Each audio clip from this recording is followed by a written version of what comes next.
एक बार जब राजा विक्रमादित्य शिकार खेलकर भूख प्यास से व्याकुल घर आए तो महल के आंगन की व्यवस्था देखकर विचलित हो उठे। किसी बच्चे ने मल त्याग किया हुआ है तो किसी का नाक बह रहा है। ये सब देख वो अपनी भाभी से बोले, क्या आप में थोड़ा सा भी सलीका नहीं है? ये महल का आंगन कम और पशुओं का बाड़ा ज्यादा दिख रहा है। किसी बच्चे ने मल त्याग किया हुआ है तो किसी का नाक बह रहा है। कोई ये सब देख के कैसे भोजन ग्रहण करेगा? तब उसकी भाभी उसे ताना देते हुए बोली, देखूंगी तुमको भी। तुम कौन सी सर्वगुण संपन्न रानी अबोल्दे को ब्याह कर लाओगे? भाभी के बोल विक्रमादित्य के हृदय में तीर की तरह लगे। वो तैश में आते हुए अपनी भाभी को बोले, अब तो रानी अबोल्दे को ही ब्याह कर यहाँ लाऊंगा। इतना कह विक्रमादित्य बिना भोजन ग्रहण किए हुए ही वापस मुड़ गया और चल पड़ा रानी अबोल्दे के राज्य की तरफ। विक्रमादित्य रानी अबोल्दे की इस बात से भली भांति परिचित थे कि रानी अबोल्दे अप्सराओं से भी सुंदर, विदुषी और सर्वगुण संपन्न स्त्री हैं। बड़े से बड़े राजा महाराजा, चक्रवर्ती सम्राट तक उससे विवाह करना चाहते थे, किंतु रानी अबोल्दे की शर्त थी कि जो कोई भी उसकी चुप्पी को तोड़कर रात के 4 पहरों में उसको 4 बार बुलवा देगा, वो उसी के साथ विवाह करेगी। जो भी राजा या राजकुमार ऐसा करने में असमर्थ होता,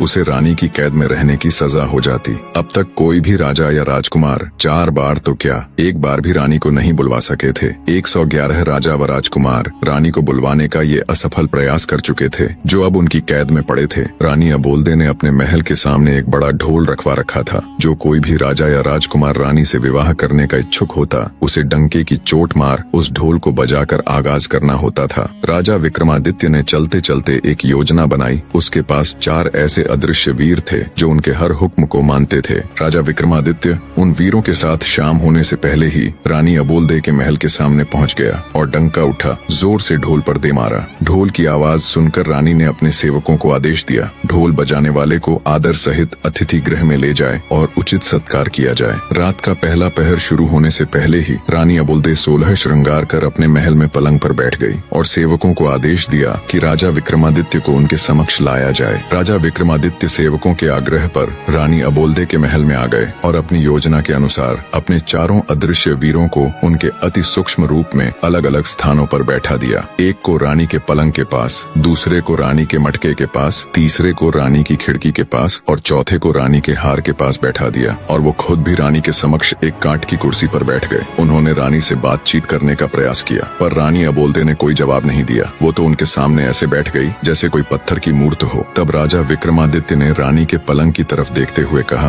अरे भाई रानी के पलंग, रानी तो बोलेगी नहीं, अब तू ही कह कुछ बात जिससे कटे रात। राजा की बात सुन रानी के पलंग पर बैठा उसका वीर बोला, महाराज मेरे में इतना दिमाग कहाँ कि आपको कुछ कह सुनाऊं? हाँ, अगर आप कुछ सुनाएंगे तो हुंकारा जरूर भर दूंगा। राजा विक्रमादित्य बोले, ठीक है तो फिर सुनो। एक राजा के लड़के की दोस्ती एक बनिए के लड़के के साथ हो गई। बाल्यावस्था से ही दोनों साथ रहने लगे, साथ शिक्षा ग्रहण करते, साथ खेलते कूदते। दोनों की मित्रता इतनी गाढ़ी हो गई कि दोनों एक दूसरे के बिना रह नहीं पाते। समय बीता, दोनों जवान हो गए। एक दिन बनिए के लड़के को उसके पिता ने कहा, बेटा अब तुम युवा अवस्था में आ गए हो, ज्यादा दिनों तक बहू का मायके में रहना ठीक नहीं है। तुम अपने ससुराल जाओ और अपनी पत्नी को ले आओ। पुराने समय में छोटी उम्र में ही बच्चों की शादियां कर दी जाती थीं। जब लड़का लड़की जवान हो जाते तब लड़का लड़की को अपने घर ले आता। बनिए के लड़के ने कहा, पिताजी मैं अपने मित्र राजकुमार जयराज को भी अपने साथ लेकर जाना चाहता हूँ। हमने एक दूसरे से वादा किया है कि हम दोनों एक दूसरे के बगैर कहीं नहीं जाएंगे। बनिया बोला,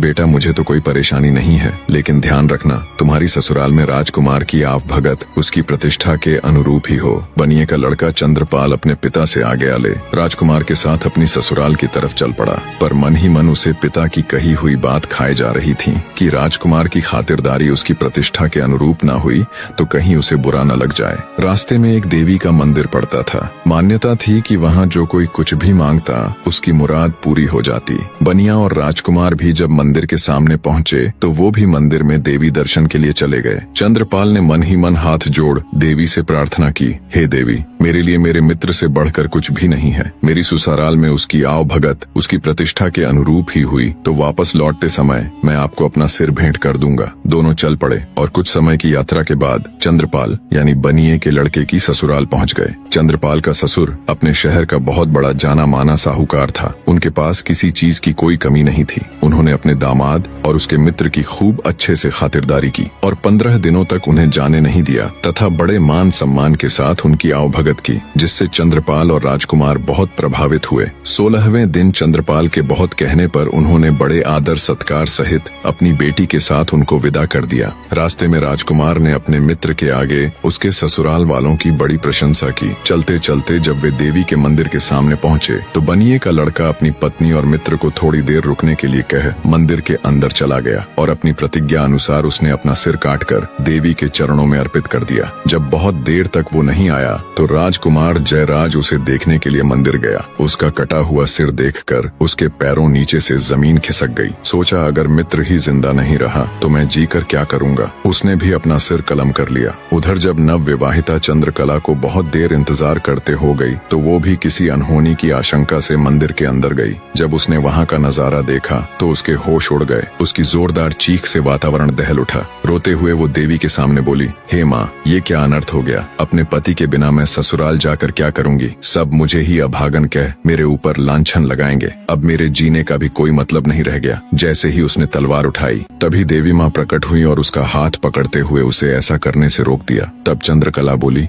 हे देवी माँ, मेरे पति और उनके मित्र की बलि तो आप ले ही चुकी हो। इन दोनों को तो आपने अपना बलिदान देने से नहीं रोका, तो अब मुझे क्यों रोक रही हो। मेरी भी बलि ले लीजिए। और वैसे भी मैं अपने पति के बगैर जीकर करूंगी भी क्या। देवी माँ बोली, मैं तुम्हारे पति की भक्ति, राजकुमार जयराज की दोस्ती और तुम्हारी अपने पति के प्रति निष्ठा और प्रेम देखकर बहुत प्रसन्न हूँ। इसलिए मैं तुम्हारे पति और राजकुमार दोनों को जीवन दान देना चाहती हूँ। तुम ऐसा करो, दोनों के शीश उनके धड़ के ऊपर ज्यों के त्यों रख दो। मैं उन्हें पुनर्जीवित कर दूंगी। चंद्रकला ने जल्दी जल्दी से उन दोनों के सिर उठाए और उनके धड़ों के ऊपर रख दिए। देवी माँ ने अपना हाथ उठाकर एक दिव्य प्रकाश की किरण छोड़ी और दोनों जीवित हो गए। उनको जीवित करने के बाद देवी माँ अंतर्ध्यान हो गई, लेकिन जल्दबाजी में चंद्रकला से एक गड़बड़ हो गई। उसने अपने पति का सिर राजकुमार के धड़ के ऊपर रख दिया और राजकुमार का सिर उसके पति के धड़ पर। राजा विक्रमादित्य रानी के पलंग से बोले, रानी के पलंग बताओ, अब चंद्रकला किसकी पत्नी हुई। बनिए के लड़के चंद्रपाल के धड़ वाले की या फिर उसके शीश वाले की। रानी का पलंग बोला, महाराज,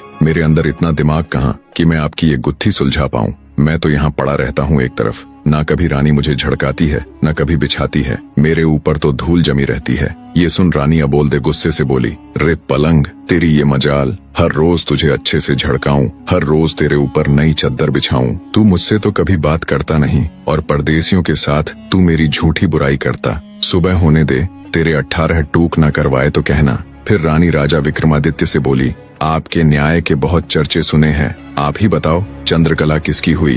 तब राजा विक्रमादित्य बोले, हे रानी, चंद्रकला उसके पति के सिर वाले की हुई। रानी के बोलते ही राजा विक्रमादित्य बोले, मार रे ढोलिया ढोल का डंका। रानी अबोलदे एक बार बोली। ढोल वाले ने तेजी से ढोल पर डंका दे मारा। डंके की आवाज सुन जेल में पड़े रानी के कैदी भी खुश हो गए। आपस में फुसफुसाने लगे, लगता है आया है कोई मालिक का नेक बंदा जो रानी अबोलदे को 4 बार बुलवाकर हमें भी इस कैद से आजाद करवा देगा। रानी फिर से एक पत्थर की मूर्त की तरह चुपचाप बैठ गई। राजा विक्रमादित्य रानी के मटके के ऊपर रखे वीर से बोले, भाई रानी के मटके, रात का एक पहर तो रानी के पलंग ने कटवा दिया, अब तुम भी कुछ कह सुनाओ, ऐसे तो ये रात कटेगी नहीं। तब रानी के मटके के ऊपर रखा हुआ वीर बोला, महाराज, मेरे अंदर इतनी बुद्धि कहाँ कि मैं आपको कुछ कह सुनाऊं। हाँ, आप कुछ कहेंगे तो हुंकारा जरूर भर दूंगा। तब राजा विक्रमादित्य बोले, अगर ऐसी बात है तो सुनो फिर। बचपन में साथ खेलने कूदने वाले राजा और साहूकार के पुत्र में बहुत गहरी मित्रता थी। नादान उम्र में दोनों ने एक दूसरे से वादा किया, जिसकी शादी पहले होगी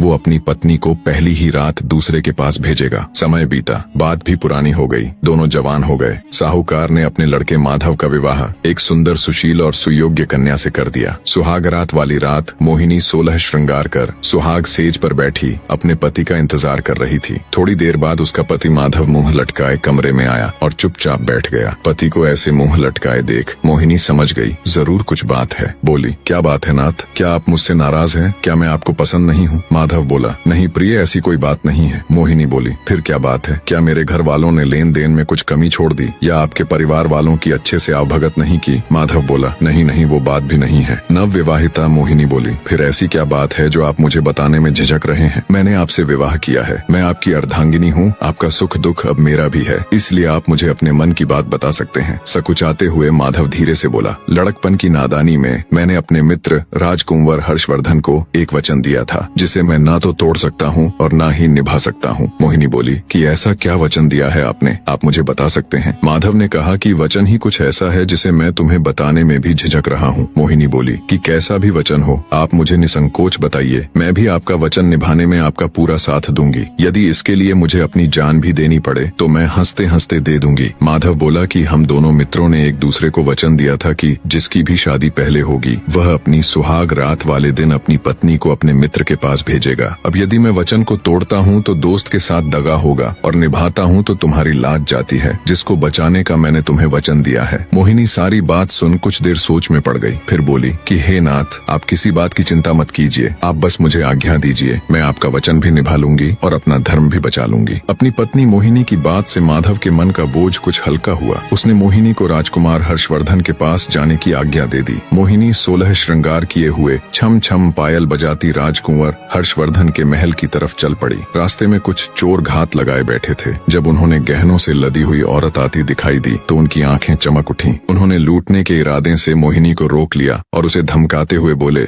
चुपचाप अपने सारे गहने उतार कर हमें दे दो, नहीं तो हम तुम्हारी हत्या करके सारे जेवर ले लेंगे। मोहिनी हाथ जोड़कर बोली, कृपा करके अभी मुझे छोड़ दीजिए, अभी मैं किसी बहुत आवश्यक काम से जा रही हूँ, जिसके लिए मेरे शरीर पर इन गहनों का होना अत्यंत आवश्यक है। मैं वचन देती हूँ, जब मैं वापस आऊंगी तो खुद तुम्हें ये सारे गहने उतार कर दे दूंगी। आपको दिया हुआ वचन मैं जरूर निभाऊंगी। चोरों ने कुछ सोच विचार कर उसे जाने दिया। मोहिनी जल्दी ही राजकुंवर हर्षवर्धन के महल की सीढ़ियां चढ़ती हुई उसके कक्ष के सामने पहुंच गई। मोहिनी जब अपनी पहली ही रात को किसी दूसरे आदमी के कमरे में जा रही थी, बस उसके मन में यही चल रहा था, कैसे भी करके अपनी पति का मान और अपनी लाज दोनों रखनी है। वो हर्षवर्धन के महल की सीढ़ियां चढ़ते हुए उसके कक्ष में पहुंच गई। राजकुमार हर्षवर्धन अपने कक्ष में अपने पलंग पर गहरी नींद में सो रहा था। मोहिनी ने उसके पैर का अंगूठा मरोड़कर उसे उठाते हुए कहा, जागो कुंवर सा जागो। राजकुमार हर्षवर्धन सकपका कर बैठा हो गया। अपने सामने 16 श्रृंगार किए किसी अप्सरा के समान सुंदर स्त्री को देखकर वह चौंक गया।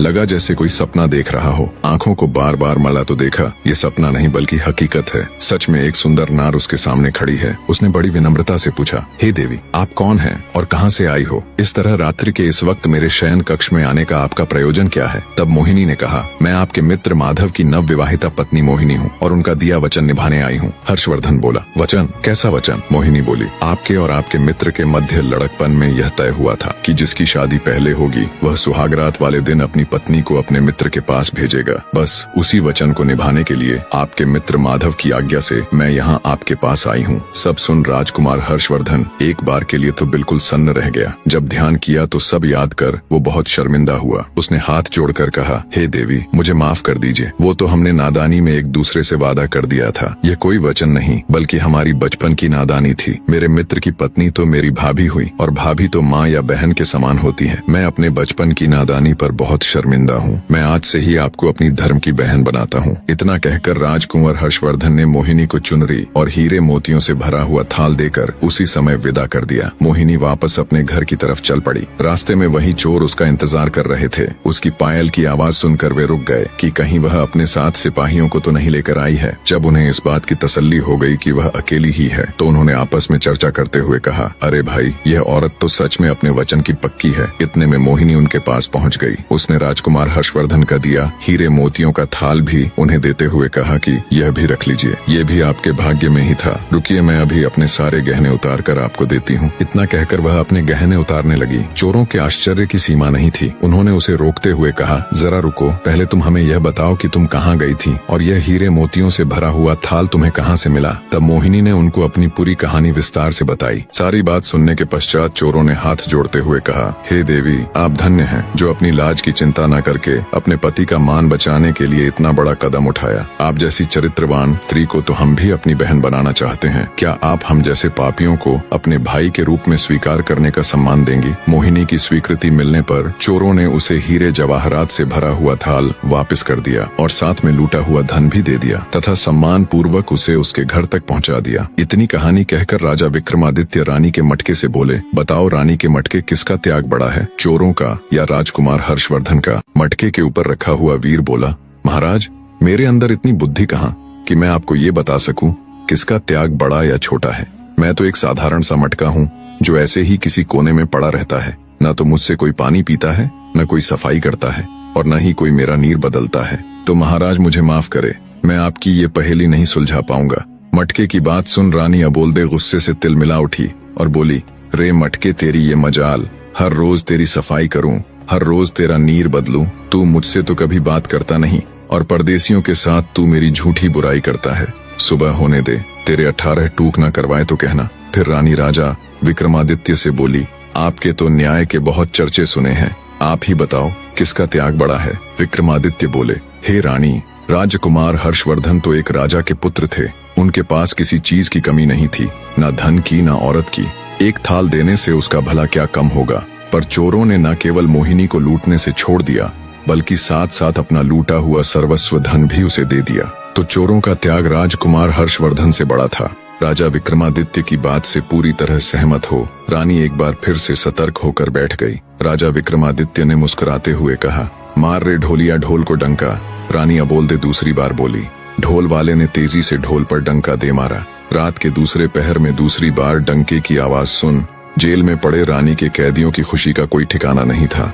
उन्हें पक्का विश्वास हो गया था कि जो भी नेक आदमी अब की बार रानी के समक्ष बैठा है, वो रानी को 4 बार बुलवा देगा और हमारी भी कैद छूट जाएगी। राजा विक्रमादित्य रानी की खिड़की के ऊपर रखे वीर से बोले कि हे रानी की खिड़की, रात के 2 पहर तो रानी के पलंग और मटके ने कटवा दिए, अब तुम भी कुछ कह सुनाओ, ऐसे तो ये रात कटेगी नहीं। तब रानी की खिड़की के ऊपर रखा हुआ वीर बोला, महाराज, मेरे अंदर इतनी बुद्धि कहाँ कि मैं आपको कुछ कह सुनाऊं। हाँ, आप कुछ कहेंगे तो हुंकारा जरूर भर दूंगा। तब राजा विक्रमादित्य बोले, अगर ऐसी बात है तो सुनो फिर। एक ठाकुर और एक साहूकार के लड़के में तगड़ी यारी थी। दोनों बाल्यावस्था से ही साथ रहे। दोनों का विवाह बचपन में ही हो चुका था, लेकिन पत्नी दोनों की अपने मायके में ही थी। जवान होने पर दोनों एक साथ अपनी अपनी पत्नी को लाने के लिए रवाना हुए। साहूकार के लड़के गंगाधर ने अपने साथ अपने नाई को भी ले लिया। काफी दूर तक साथ चलने के बाद वे एक ऐसी जगह पर पहुंच गए जहां से उन दोनों के ससुराल जाने का रास्ता अलग अलग था। साहूकार के लड़के गंगाधर और ठाकुर के लड़के विष्णुदत्त ने एक दूसरे को कहा, जो भी यहाँ पहले पहुंच गया वो दूसरे का इंतजार करेगा। इतना कह दोनों मित्रों ने एक दूसरे से विदाई ली। कुछ समय बाद ही गंगाधर अपने नाई के साथ अपनी ससुराल पहुंच गया। ससुराल वालों ने जब दामाद के साथ नाई को भी देखा तो एक बूढ़ी महिला ने बाकियों को सलाह दी कि इस नाई की भी अच्छी खातिरदारी करना। ये जब अपने गांव जाएगा तो हमारी तारीफ करेगा और हमारी बेटी का मान सम्मान बढ़ जाएगा। इसी सोच के साथ उन्होंने अपने दामाद से भी ज्यादा उस नाई के लड़के की खातिरदारी की। खाना खिलाना हो या बिस्तर लगाना हो या फिर पंखा लगाना, हर जगह उन्होंने पहले उस नाई के लड़के की पूछ की। ये बात गंगाधर को खटक गई। उसे अपना वर्चस्व कम होता दिखा तो उसने घर जाने की जल्दी मचा दी। 2-3 दिन के आदर सत्कार के बाद उसके ससुराल वालों ने उन्हें सम्मान पूर्वक घोड़ा गाड़ी देकर उनके साथ अपनी बेटी अंबिका को विदा कर दिया। रास्ते में नाई गंगाधर के ससुराल वालों की तारीफ करते हुए बोले जा रहा था कि उसके ससुराल वालों ने तो अपने दामाद से भी ज्यादा खातिरदारी मेरी की है। नाई की बातों ने आग में घी का काम किया। पहले से ही गुस्से से भरा पड़ा गंगाधर उसकी बात से और तुनक गया। उसने अपनी पत्नी और नाई को वहीं रास्ते में छोड़ दिया और खुद अकेला ही अपने घर की तरफ निकल पड़ा। उसकी नव विवाहिता पत्नी अंबिका बेचारी ठगी सी उसे देखती रह गई। गंगाधर के जाने के बाद नाई भी मौका देख अपने गांव की राह पकड़ गया। नव विवाहिता अंबिका पर तो जैसे दुखों का पहाड़ टूट पड़ा। दुखी हृदय के साथ उसने हिम्मत कर वापस घर जाने का फैसला किया और घोड़े गाड़ी को घर की तरफ मोड़ दिया। पर होनी को कुछ और ही मंजूर था। वो रास्ता भटक कर किसी अन्य नगर में पहुंच गई। नगर में घुसते ही एक मालिन का घर था। अंबिका ने उसे कुछ धन दिया और कुछ दिनों तक उसके साथ रहने के लिए उसे मना लिया। अंबिका मालिन के साथ उसके घर पर ही रहने लगी। वो मालिन वहाँ के राजा को फूलों की माला बनाकर पहुँचाया करती। अब अंबिका भी इस काम में उसकी मदद करने लगी। मालिन बगीचे से फूल चुन चुन कर लाती और अंबिका उनसे बहुत ही सुंदर और अलग तरह की मालाएं और गुलदस्ते बना देती, जिन्हें मालिन राजमहल तक पहुँचा देती। एक दिन राजा ने मालिन से पूछा कि आजकल तुम बहुत सुंदर और मनमोहक कारीगरी के गुलदस्ते और मालाएं बना बना कर लाती हो। इतनी सुंदर कारीगरी तो तुम नहीं कर सकती, तो ये गुलदस्ते और मालाएं कौन बनाता है? मालिन बोली कि महाराज, मेरे घर पर कुछ दिनों से एक स्त्री आकर ठहरी हुई है। वह बहुत ही गुणवान है। वही रोज इतने सुंदर गुलदस्ते और मालाएं बनाती है। मालिन की बात सुन राजा ने मन ही मन सोचा, जो इतनी सुंदर मालाएं और गुलदस्ते बनाती है वो खुद कितनी सुंदर होगी। ये बात मन में आते ही उसके अंदर वासना का खोट पैदा हो गया। 50 साल का वासना से लिप्त राजा मालिन से बोला, तुम अभी अपने घर जाओ और उस स्त्री को मेरे सामने हाजिर करो। मालिन अंबिका के पास गई और उसे राजा भानु प्रताप का हुक्म सुनाया। अंबिका ने ये कहते हुए मना कर दिया कि मेरा राजा के पास क्या काम, पर मालिन थोड़े ही न राजा के हुक्म को फेर सकती थी। वो कह सुनकर विनती करके अंबिका को राजमहल ले गई। जब राजा ने अंबिका के रूप और सौंदर्य को देखा तो वो उस पर मोहित हो गया। उसकी कोई भी रानी इतनी सुंदर और गुणवान नहीं थी। राजा ने तुरंत अंबिका को अपने महल में भिजवाने का हुक्म दे दिया। अंबिका ने विनती करते हुए राजा से कहा, हे राजन, आप तो इस नगर के मालिक हो, इस नाते से आप तो मेरे पिता के समान हुए, फिर आप मुझे अपने महल में कैसे रख सकते हैं? राजा भानु प्रताप बोला, तुम हमारे नगर की नहीं हो, इसीलिए हम तुम्हारे पिता नहीं हो सकते, तुम्हें हमारे महल में रहना ही पड़ेगा। जब बहुत समझाने पर भी राजा भानु प्रताप नहीं माना तो अंबिका ने कहा कि महाराज, मैं एक विवाहिता हूँ, मेरे पति ने मेरा त्याग कर दिया था, एक विवाहिता स्त्री के साथ रहने से आपको भी पाप लगेगा। आप मुझे 6 माह का समय दे दीजिए, यदि इस बीच मेरा पति मुझे लेने नहीं आया तो मैं अपने आप को अविवाहित ही समझूंगी और आपके महल में आ जाऊंगी। यह सुनकर राजा ने उसे 6 माह का समय दे तो दिया, लेकिन उसे नगर के बाहर एक एकांत महल में नजरबंद कर दिया। अंबिका रोज महल के झरोखे से मार्ग पर देखती रहती कि कभी कोई भूलने से ही उसके मायके या ससुराल से उस ओर आ जाए तो वह उसके साथ अपने हाल का संदेश भिजवा सके। उधर ठाकुर विष्णुदत्त अपनी पत्नी के साथ तय की हुई जगह पर अपने दोस्त का इंतजार कर रहा था। जब गंगाधर अपनी पत्नी का परित्याग करके अकेला ही उधर पहुंचा तो उसे अकेले आते देख विष्णुदत्त बोला, अरे मित्र, तुम अकेले कैसे चले आ रहे हो? मेरी भाभी को कहाँ छोड़ आए? तब गंगाधर ने उसे सारा वाक्य कह सुनाया। सब सुन गुस्से से विष्णुदत्त उसे धिक्कारते हुए बोला, धिक्कार है मित्र, किसी और के अपराध का दंड तुमने अपनी निर्दोष पत्नी को दे दिया। यदि उसके घर वालों ने तुम्हारे नाई की खातिर तुमसे ज्यादा कर दी तो इसमें भाभी का क्या दोष था? इतनी सी बात पर क्या कोई अपनी पत्नी को छोड़ देता है? हमें अभी वापस चलकर भाभी को ले आना चाहिए। गंगाधर ने विष्णुदत्त की बात मान ली। विष्णुदत्त ने अपनी पत्नी को पास ही एक गांव में ठहरा दिया और स्वयं गंगाधर के साथ उसकी पत्नी अंबिका को लाने के लिए निकल पड़ा। गंगाधर ने अपनी ससुराल में लोगों से पता किया तो उसे मालूम हुआ कि उसकी पत्नी अपने मायके नहीं पहुंची थी। ससुराल में ना जाकर वो वहीं से विष्णुदत्त के साथ अंबिका की तलाश में निकल पड़ा। ढूंढते ढूंढते वे दोनों भी उसी नगर में पहुंच गए। अंबिका ने जब महल के झरोखे से उन्हें आते देखा तो तुरंत उसने अपने पति को पहचान लिया और महल के सेवकों से कहकर उन्हें महल में बुला लिया। महल में पहुंचने पर विष्णुदत्त ने अंबिका को अपना परिचय दिया और कहा, भाभी, मेरे मित्र से गुस्से में आपको छोड़ने का अपराध हो गया, वह अपनी करनी पर शर्मिंदा है। अब आप भी बीती बातें भूल जाओ और हमारे साथ अपने घर चलो। गंगाधर ने भी अंबिका से माफी मांगी और चलने के लिए कहा। तब अंबिका ने उन दोनों को अपने साथ घटी सारी बातें विस्तार से बताई और कहा कि पहले हम दोनों को राजा के सामने जाकर उनसे आज्ञा लेनी होगी। वे दोनों राजा के सामने गए। अंबिका ने राजा से कहा कि महाराज, मेरे पति मुझे लेने के लिए आ गए हैं, इसलिए कृपया अब आप हमें जाने की इजाजत दे दीजिए। राजा ने भी अपने वचन का पालन करते हुए अंबिका को अपने पति के साथ जाने की अनुमति दे दी। वे तीनों वहां से निकल पड़े।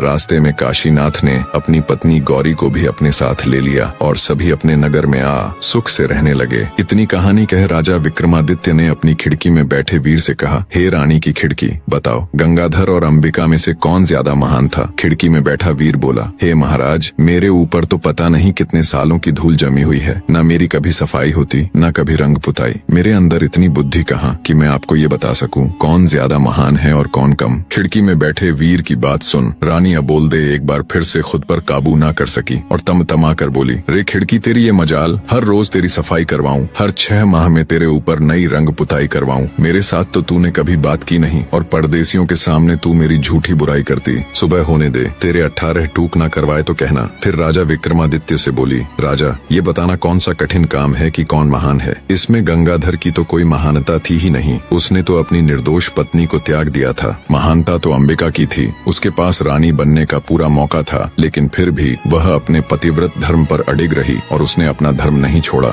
ऐसी स्त्री तो महान ही नहीं बल्कि पूजने लायक है। राजा विक्रमादित्य ने शरारती मुस्कान के साथ रानी की तरफ देखते हुए कहा, आपने बिल्कुल सही कहा रानी, मैं तो आपका कायल हो गया। फिर राजा विक्रमादित्य ने ढोल वाले से कहा, मार रे ढोलिया ढोल को डंका। रानी अबोलदे तीसरी बार बोली। ढोल वाले ने तेजी से ढोल पर डंका दे मारा। तीसरे डंके की आवाज सुन रानी की कैद में पड़े कैदी खुशी से नाचने गाने लगे। उन्हें पूरा यकीन हो चला था कि उनकी आजादी के बीच अब बस एक पहर और है। इधर रानी अबोलदे भी अब की बार पूरी सजग होके बैठ गई। उसने मन में निश्चय कर लिया कि अब चाहे कुछ भी हो जाए वो चौथी बार नहीं बोलेगी। विक्रमादित्य बोले, भाई, रानी के हार, रात के 3 पहर तो बड़े आराम से कट गए, अब तू भी कुछ सुना जिससे ये आखिरी पहर भी कट जाए। रानी का हार बोला, महाराज, मेरे अंदर इतनी बुद्धि नहीं कि मैं आपको कुछ कह सुनाऊं। हाँ, हुंकारा जरूर भर लूंगा। राजा बोला, ठीक है, 4 दोस्त थे। उनमें एक ब्राह्मण, एक खाती, एक दर्जी और एक सुनार था। एक दिन चारों सलाह मशवरा कर धन कमाने के लिए परदेश चल पड़े। चलते चलते जब शाम हो गई तो वो सब एक जगह ठहर गए। उन्होंने रात को वहीं रुकने का फैसला किया। तय हुआ कि इलाका सुनसान होने के कारण रात के 4 पहरों में बारी बारी सब पहरा देंगे। सबसे पहले पहरा देने का नंबर आया खाती के लड़के का। तीनों सो गए और वो पहरा देने के लिए बैठ गया। बैठे बैठे उसे पास में पड़ा एक बड़ा सा लकड़ी का टुकड़ा दिखाई दिया। सोचा क्यों ना कुछ कारस्तानी की जाए, नींद भी दूर हो जाएगी। उसने अपने औजार निकाले और उस बड़े से लकड़ी के टुकड़े को संवारने लगा। रात का पहला पहर खत्म होते होते उसने उस लकड़ी के टुकड़े को तराश कर एक सुंदर स्त्री का पुतला बना खड़ा कर दिया और दर्जी के लड़के को उठाकर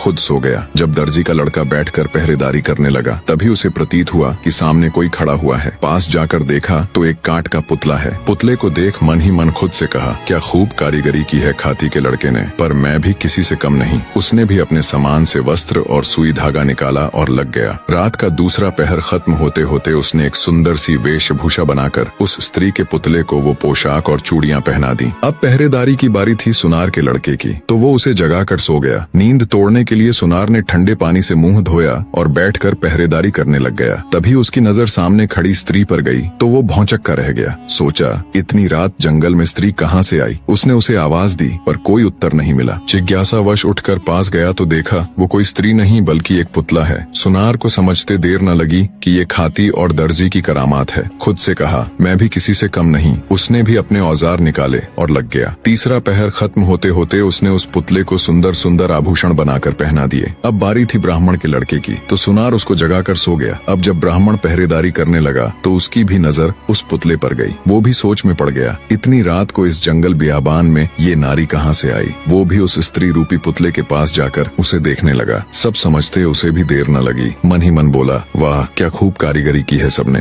लगता है सब मिलकर मेरी परीक्षा लेना चाहते हैं। उसने भी अपना तंत्र मंत्र का सामान निकाला और रात का चौथा पहर खत्म होते होते अपनी तंत्र मंत्र विद्या से उस काठ के पुतले में प्राण डाल दिए। वो काठ का पुतला अब एक सुंदर युवती बन चुकी थी। तब तक सुबह हो गई। बाकी तीनों मित्र भी उठ गए। अपने सामने इतनी सुंदर युवती को देखकर उन्होंने जब ब्राह्मण से उसके बारे में पूछा तो उसने सारा किस्सा उनको कह सुनाया और बोला, इस काठ के पुतले में मैंने अपनी मंत्र शक्ति से प्राण डाल दिए, सो अब मैं इसे अपनी पत्नी बनाऊंगा। तब खाती का लड़का बोला, नहीं मित्र, इसे मैंने बनाया है, इसलिए इस पर मेरा अधिकार है, ये मेरी पत्नी बनेगी। दर्जी भी बीच में बोल पड़ा कि मैंने इसको इतने सुंदर कपड़े सिलकर पहनाए हैं, इसीलिए इस पर तो मेरा हक है। सुनार का लड़का बोला कि ऐसा कैसे हो सकता है, मैंने इसे सुंदर सुंदर आभूषण बनाकर पहनाए हैं, इसलिए ये मेरी ही पत्नी बनेगी। खूबसूरत नारी के लिए चारों पुरुष आपस में झगड़ा करने लगे। इतनी कहानी सुनाने के बाद राजा विक्रमादित्य ने हार से कहा, बताओ भाई रानी के हार, उस स्त्री पर सबसे ज्यादा हक किसका हुआ।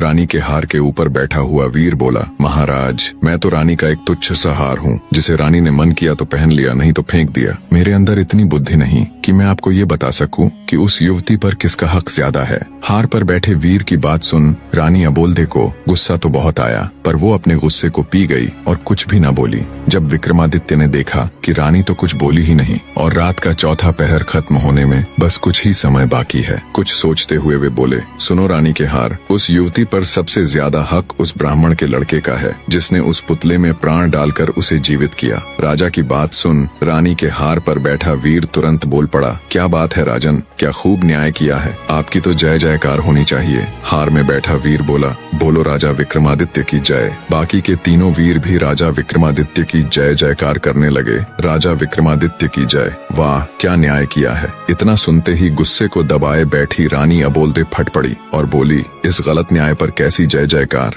राजा विक्रमादित्य तुम तो बड़े न्याय प्रिय बने फिरते हो, लानत है तुम्हारे ऐसे न्याय पर। पता नहीं तुम्हारा ये न्याय कैसे इस जग में प्रसिद्ध हो गया, ये न्याय पूरी तरह से धर्म विरुद्ध है। आगे रानी अबोल्दे बोली, ब्राह्मण ने उस पुतले में प्राण डाले थे, अर्थात एक तरह से उसने उसे जन्म दिया, इस तरह से तो वह उसका पिता हुआ। तो एक पिता अपनी पुत्री से विवाह करें, इससे बड़ा नीच कर्म और क्या हो सकता है। धर्म के अनुसार कोई भी स्त्री केवल उसी की पत्नी हो सकती है जो उसको चूड़ियां पहनाता है, और पुतली को चूड़ियां दर्जी के लड़के ने पहनाई थी तो धर्मानुसार वो युवती उसी की पत्नी हुई। रानी की सारी बात सुन राजा विक्रमादित्य ने शरारत से हंसते हुए रानी अबोल्दे की तरफ देखते हुए कहा, वाह वाह, बहुत खूब रानी, आपने तो बिल्कुल धर्मोचित न्याय किया है। उस युवती का पति वो दर्जी ही हो सकता है। और माफ करे रानी साहिबा, आप 4 बार बोल चुकी हैं, तो आपका पति तो केवल मैं ही हो सकता हूँ। अब तो बस चलने की तैयारी करो। राजा विक्रमादित्य की बात सुन रानी अबोल्दे ने शर्मा कर अपनी आंखें झुका ली। राजा विक्रमादित्य हर्षोत्साहित हो बोला, मार रे ढोलिया ढोल को डंका। रानी अबोल्दे चौथी बार बोली। ढोलिये ने डंका उठा ढोल पर दे मारा। रानी अबोल्दे ने वायदे के अनुसार उसकी कैद में बंद सभी राजाओं और राजकुमारों को सम्मान सहित उनका राजपाट लौटाते हुए उनको मुक्त कर दिया। बड़े धूमधाम से रानी अबोल्दे की शादी राजा विक्रमादित्य के साथ हो गई। राजा विक्रमादित्य जब रानी अबोल्दे को ले उज्जैन नगर पहुँचे तो उनको ताना देने वाली भाभी ने भी उनको अभिवादन देते हुए कहा, मान गए देवर्षा, जो आपने कहा था वो कर दिखाया। कहानी का निष्कर्ष जानने से पहले कमेंट करके कहानी कैसी लगी और अगली कहानी किस टॉपिक पर सुनना चाहोगे जरूर बताएं। निष्कर्ष, जीवन में सत्य, न्याय और धर्म का पालन सबसे महत्वपूर्ण होता है। जब चारों पात्र अपनी अपनी इच्छाओं और स्वार्थों के अनुसार कार्य करते हैं तो उनका संघर्ष अंततः उनके भीतर के सही और गलत के बोध को उजागर करता है। राजा विक्रमादित्य की न्यायप्रियता और रानी अबोल्दे का धर्म के प्रति अडिग विश्वास दर्शाता है कि सही रास्ता चुनने के लिए आत्मसंवेदनशीलता और विवेक आवश्यक है। यह कहानी यह भी सिखाती है कि किसी भी परिस्थिति में ईमानदारी, प्यार और समझौते के जरिए ही हम अपने जीवन को संतुलित और आध्यात्मिक रूप से पूर्ण बना सकते हैं। भगवान का न्याय हमेशा सही होता है और आत्मिक शांति पाने के लिए हमें अपने कर्मों और विचारों को शुद्ध करना चाहिए। कहानी में अंत तक जुड़े रहने के लिए आप सबका तहे दिल से धन्यवाद।